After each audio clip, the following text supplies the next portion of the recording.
আপনারা সাধারণ চোখে আপনারা যদি কেউ জিগায় যে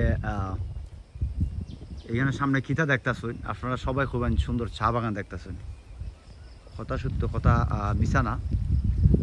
তো এই চা গাছের যে শেড ট্রি বা ছায়া বৃক্ষর সাথে দেখুন আরেকটা গাছ আছে। এই গাছটা হইল গোলমরিচ গাছ।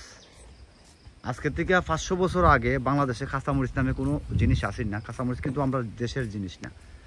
ভারতীয় উপমহাদেশে কোনো জায়গাতেই কাঁচামরিচ নামে কোনো জিনিস 500 বছর আগে আসেন না।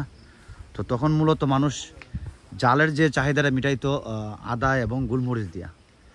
তো এই সেই গোলমরিচ গাছ। আমি এই কাছে যাওয়া যাইতেছে না, বেড়া একটা গাছ এখানে কাছে আছে, আমি আপনারা দেখাই। দেখতে অনেকটা খাসিয়া ফান, যেটা সেই খাসিয়া ফান গাছের মতো।